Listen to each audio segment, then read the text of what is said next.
नमस्कार विद्यार्थी मित्रांनो, मी नितीन जाधव स्वागत करतो आपलं मयूरपंख अकॅडमी यूट्यूब चॅनलमध्ये.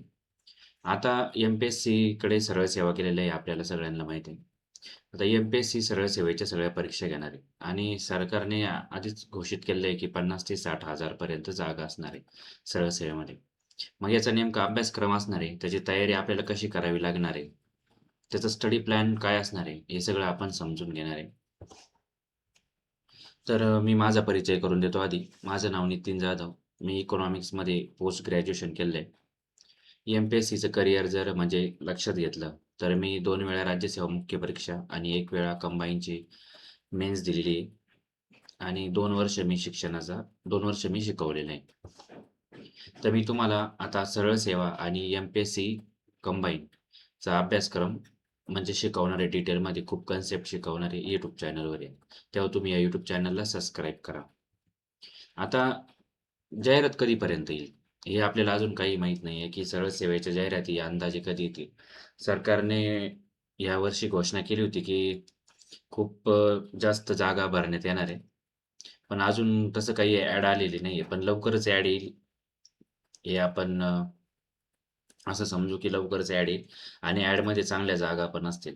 आता सध्या मार्केटमध्ये आपल्याला 2 वर्ग बघायला मिळतो. ज्यांनी 2025 ची मेन्स दिलेली आहे. 2025 ची मेन्स दिली ग्रुप बीची. त्याच्यामध्ये एकतर चांगला स्कोर आहे किंवा चांगला स्कोर नाही हे 2. ज्यांचा चांगला स्कोर आहे त्यांचं सिलेक्शन होईल आणि ज्यांचा चांगला स्कोर नाही त्यांनी सीची पेपर दिलाय. सीचा आत्ता झालेला. आता हे हे सगळे सोडून खूप जण असे आहेत, की ज्यांचा ग्रुप बी मेन्समध्ये चांगला स्कोर नाहीये आणि त्यांच्याकडे टायपिंग पण नाहीये. मग त्यांनी काय करायचं? तर आता सध्या खूप वेळ भेटलेला आहे. म्हणजे आता सध्या अजून तरी कोणती ॲड आलेली नाहीये. मग त्याच्यासाठी आपण तयारी चांगली करू शकतो. येणाऱ्या दिवसामध्ये. तर मग आता सरळ सेवा एम-पी-एस-सी घेणार आहे, तर त्याचा अभ्यासक्रम कसा असणार आहे? जसं टी-सी-एस घेत होतं पेपर, तसा असणार आहे, की काही वेगळा अभ्यासक्रम असणार आहे? हे आपल्याला अजून काही म्हणजे आयोगाने डिक्लेअर केलेलं नाहीये. मग अभ्यासक्रम कोणता असेल, काय असेल, हे आपल्याला माहीत नाही. पण आपल्याला हे नक्की माहिती आहे, की याच्यामध्ये मराठी, इंग्लिश, इंग्लिश, जी-एस, जी-के, रिझनिंग आणि मॅथ हे सब्जेक्ट तर नक्कीच असणार आहे. मग यांचं वेटेज काय असणार आहे, हे तर आपल्याला अजून काही माहीत नाही. पण हे सब्जेक्ट नक्की असतील. 1 पेपर होईल की 2 पेपर होईल? की म्हणजे काय एकाच दिवशी दोन्ही पेपर होतील हेही अजून माहीत नाही. शक्यता जास्त ही आहे की एकाच दिवशी 2 पेपर होतील. एक मराठी इंग्लिश लँग्वेजचा आणि दुसरा आपला सामान्य अध्ययनचा. असा जर पेपर झाला तर ग्रुप सी किंवा ग्रुप बीची जी मेन्स राहते त्याचाच अभ्यासक्रम राहील. कारण आता बेली लिपिकला त्यांनी तोच अभ्यासक्रम डिक्लेअर केलेला आहे. प्रश्नपत्रिका स्वरूप कसे असेल? Who knows? कोणालाही माहीत नाही प्रश्नपत्रिका स्वरूप कसं असेल. पण त्याच्यामध्ये मी आता सांगितल्याप्रमाणे हे सब्जेक्ट असणारच आहे. मराठी, इंग्लिश, जी-एस, मॅथ आणि रिझनिंग हे सब्जेक्ट असणार आहे. मग यांचा अभ्यास आता कुठपासून करायचा? मराठीचं काय करायचं? इंग्लिशचं काय करायचं? इंग्लिशमध्ये कोणते सेगमेंट आहे? व्हॉकॅब कशी विचारतात? पी-वाय-क्यू कसे आहे? हे आपल्याला आता सगळं समजून घ्यायचं आहे. प्रश्नपत्रिका स्वरूप कसं असेल हे माहीत नाही, पण हे सब्जेक्ट नक्की असणार आहे. तेव्हा याची तयारी आपल्याला करावी लागणार आहे. बरं, महाराष्ट्र लोकसेवा आयोग सरळ सेवा भरती घेतं का? तर हो, घेतं. त्यांनी हे सगळ्या स्क्रीनवर तुम्हाला जे दिसत आहे ते पेपर त्यांनी ऑनलाईन घेतलेले आहे. त्याच्यामध्ये stenographer, translator, house master group B, दिव्यांग संस्था निरीक्षण paper, assistant register of firms group B हे पेपर एम-पी-एस-सीने ऑनलाईन स्वरूपात घेतलेले आहे. त्यांच्या प्रश्नपत्रिकाही आपल्याकडे अवेलेबल झालेल्या आहे. तर मग त्यांचा सिलेबस आणि टी-सी-एसचा सिलेबस सेम आहे का? तर अजिबातही नाही. टी-सी-एसचे प्रश्न विचारतं ते एकदम वरवरती असतात, पण एम-पी-एस-सीचं तसं नसतं. एम-पी-एस-सी मल्टी लायनरमध्ये क्वेश्चन विचारते. हे आपल्याला सगळं माहिती आहे. आता स्क्रीनवर तुम्हाला दिसतायत ते काही तलाठीचे पेपर आहे आणि काही इतर सरळ सेवांचे पेपर आहे जे टी-सी-एसनी कंडक्ट केलेले. तुम्ही जर पाहिलंच प्रत्येक क्वेश्चनमध्ये तर प्रत्येक क्वेश्चन हा वन लाईनर आपल्याला दिसतो आणि म्हणजे कोणीही ₹300 पुस्तक एक पुस्तक घेऊन कोणतंही ₹300 एक पुस्तक घेऊन तुम्ही याचा अभ्यास करू शकता. एक पुस्तक आणा, त्याची वारंवार रिव्हिजन करा. त्याच्यामधून तुम्हाला ॲव्हरेज मार्क तरी मिळणारच आहे. ॲव्हरेज मार्क मिळणार आहे. कारण हे सगळ्याच पुस्तकामध्ये दिलेलं आहे. हे एकदम वरवरतीचे प्रश्न आहे. पण आपण जर एम-पी-एस-सीचे क्वेश्चन जर पाहिले, तर हे बघा आता हे क्वेश्चन. हे एम-पी-एस-सीचे क्वेश्चन आहे सरळ सेवेचे. आत्ता झालेली सरळ सेवा आहे 2022 ते 2024 मध्ये. हे सरळ सेवेचे सगळे प्रश्न आहे, जे मल्टी लाईनर स्वरूपात आहे आणि खूप डीप आहे. याचे जर क्वेश्चन जर वाचले तुम्ही, तर इकॉनॉमिक्सचा प्रश्न असेल, हा आपला राज्यघटनेचा प्रश्न आहे आणि हे बाकीचे 3 इकॉनॉमिक्सचे प्रश्न मी घेतलेले आहे. तर यावरून आपल्याला काय समजतं, की सगळे क्वेश्चन हे मल्टी लाईनर आहे. खूप डीप अभ्यास आहे. वर ते अभ्यास करून चालणार नाहीये. स्पर्धा इतकी वाढलेली आहे, की पेपर कितीही हार्ड असो, कितीही मोठा लेंदी असो, तरी कट ऑफ कमी होत नाहीये. मग आपल्याला अभ्यास कसा करावा लागेल, त्याची रणनीती काय असणार आहे, ते आपण सगळं समजून घेणार आहे. या व्हिडिओच्या माध्यमातून आणि या YouTube चॅनलच्या माध्यमातून तुम्हाला कायमच अलर्ट केलं जाणार आहे. व्हिडिओ ॲड केले जाणार आहे त्याच्यावरती आणि खूप साऱ्या कन्सेप्ट मी समजून सांगणार आहे. मी स्वतः इकॉनॉमिक्स हा सब्जेक्ट घेणार आहे. ग्रुप बी आणि ग्रुप सीच्या मेन्स आणि प्रिलिम्ससाठी मी इकॉनॉमिक्स पूर्ण बेसिक टू ॲडव्हान्स शिकवणार आहे. तर मग हे जे हे जे प्रश्न आहे यांना कसं डील करायचं? आता मेन विषय असा असतो, की सगळ्यांना अभ्यास तर खूप लोकांचा झालेला असतो. अभ्यास अल्मोस्ट इथं पेपर म्हणजे फॉर्म भरलेल्यापैकी सगळ्यांचा अभ्यास झालाय. मग तो 1 तास कसा डील करायचा? त्या 1 तासामध्ये आपल्याला आयोगासोबत कसं डील करता येईल? त्याची भाषा आपल्याला कशी समजून घेता येईल? जास्तीत जास्त स्कोर आपल्याला कसा येईल? म्हणजे आपला अभ्यास आणि आपल्याला येणारा स्कोर यांच्यामध्ये जास्त डिफरन्स नकोय. म्हणजे तिथं होणाऱ्या सिली मिस्टेक या आपण खूप टाळल्या पाहिजे. तिथं 1 तासात आपला अभ्यास आपण विसरून जातो. क्वेशन नीट वाचणं होत नाही. पाय थरथर कापतात. मग काय झालं पाहिजे? तर मग त्यासाठी आपल्याला भरपूर सराव करावा लागणार आहे. आयोगाचे जे क्वेशन पेपर आहे, त्या स्वरूपात आपण क्वेशन घेऊ आणि तो 1 तास कसा डील करायचा, मी हे तुम्हाला वारंवार सांगत जाणार आहे. कारण खूप असे मित्र आहे माझे, की त्यांचा अभ्यास खूप आहे, पण त्या 1 तासामध्ये डील होत नाही. आता खूप माझे मित्र असे आहे, की ज्यांनी ग्रुप बीची मेन्स दिली, पण ग्रुप बीची मेन्स 2025 ची, जी 17 मेला झाली.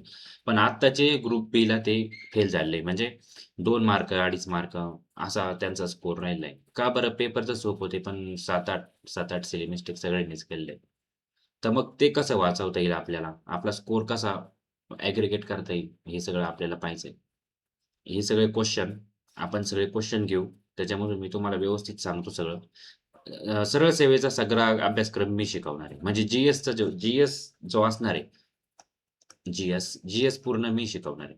त्याच्यामध्ये समजा जी-एस जर सेपरेट एक पेपर झाला, तर तो 100 मार्काचा 100 प्रश्न 200 मार्क किंवा फक्त 100 मार्क असा येऊ शकतो. ज्याच्यामध्ये कंबाईन प्रमाणे सगळा सिलेबस असेल. प्रिलिम्स आणि मेन्स मिळून म्हणजे जो मेन्सचा पेपर होतो तसा. बिलीफ-लिपिकचा अभ्यासक्रम त्यांनी जसा सांगितला तसा. आता 2014च्या आधी सरळ सेवा एम-पी-एस-सीकडं म्हणजे सरळ सेवेच्या परीक्षा व्हायच्या एम-पी-एस-सीकडून ते 200 मार्काचे पेपर राहायचे. नंतर स्टेनोग्राफर वगैरे एम-पी-एस-सीने कंडक्ट केले ऑनलाईन. पण आता एम-पी-एस-सी ऑफलाईनच घेणार 2027 पर्यंत.